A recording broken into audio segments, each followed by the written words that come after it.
মানুষ রূপে জন্ম না নিলে বুঝতেই পারতাম না যে এত ছোট মানসিকতার মানুষ হয়। So hello everyone, good morning. কেমন আছো সবাই? আশা করছি খুব ভালো আছো সবাই। এখন তো আর সেরকম ভাবে কোনো ভিডিওই দেওয়া হয় না, আর সেরকম একটা সময় হয় না ভিডিও এডিট করে ভয়েস ওভার দিয়ে তারপর পোস্ট করব, কারণ আমার একটা নতুন জার্নি শুরু হয়েছে।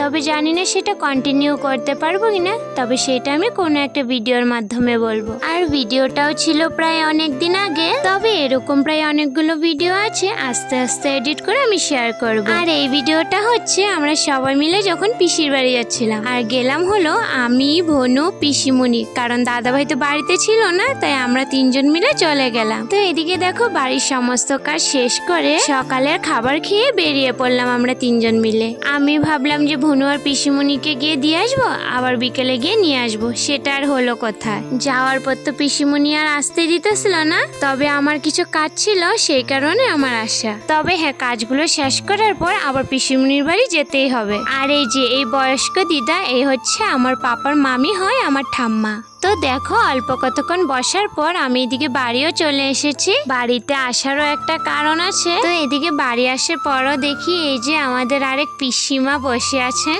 দেখতে ছোট হলেও কিন্তু সম্পর্কে আমার পিসি হয়। তো এদিকে বাড়িতে আসার পর রুমটা পুরো পরিষ্কার করে নিচ্ছিলাম, কারণ প্রায় অনেকদিন রুমটা পরিষ্কার করা হয়নি।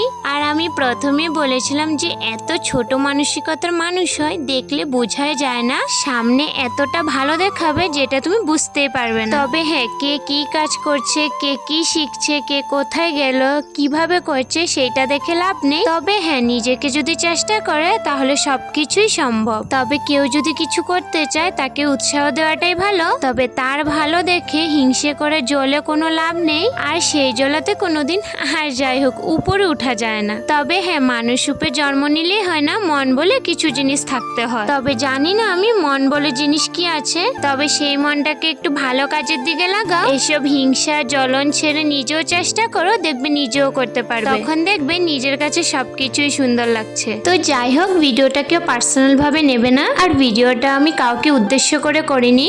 আর হ্যাঁ, তুমি আমার ফেসবুক পেজে নাই থাকতে পারো, তবে হ্যাঁ, এইটা তোমার কাছে পৌঁছানোর জন্য বা খবর দেওয়ার জন্য মানুষ তোমার কাছে অনেক আছে, কারণ এরকম ছোট মানসিকতার মানুষ আমার ফেসবুক পেজে না থাকলেও চলবে। তো যাই হোক, এসব কথা না হয় থাক, কারণ এসব কথা তো হবে, কারোর ভালো কেউই এখন দেখতে পায় না। তো এদিকে পুরো ঘর বাড়ি পরিষ্কার করার পর আবার চান করে নিলাম। তো এদিকে দাদাভাইও বললো যে রুমে যাবে, যেহেতু দাদাভাই একটা নতুন রুম নিয়েছে। তো আমি আর দাদাভাই চলে গেলাম, আর দাদাভাই চলে গেল দাদাভাই রুমে, আর আমি এদিকে পিসির বাড়ি চলে গেলাম। তো এদিকে যাওয়ার পর পিসি আর আমি খেতে বসে গেলাম, কারণ পিসিও আমার জন্য বসেছিল যে একসাথে খাবে। তো এদিকে খাওয়া দাওয়ার পর সবাই মিলে একটু গল্প করছিল। তো এরপর হচ্ছে বাড়ি যাওয়ার পালা, কারণ বাড়িতে গিয়ে এরপর আবার যেতে হবে দিদির বাসা, কারণ সেদিন ছিল দিদির ছেলের বার্থডে। প্রথমে তো ভেবেছিলাম যাব না, কারণ ওখান থেকে এসে আবার যাওয়া একদমই ইচ্ছে করছিল না, শুধু দিদিভাই বলছিল তার কারণে যাওয়া। তো এদিকে বাড়িতে এসে একটু রেস্ট করে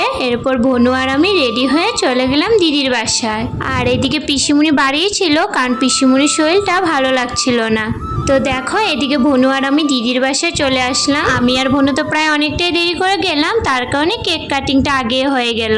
তো এদিকে সবকিছু শেষ হওয়ার পর বাড়িতে যেতে প্রায় অনেকটাই দেরি হয়ে গেল। তাহলে আজ ভিডিওটা এতটুকুই, দেখা হবে নতুন অন্য কোনো একটা ভিডিওতে। তাহলে আজ আসি, আর তোমরা সবাই ভালো থেকো, সুস্থ থেকো, লাভ ইউ অল।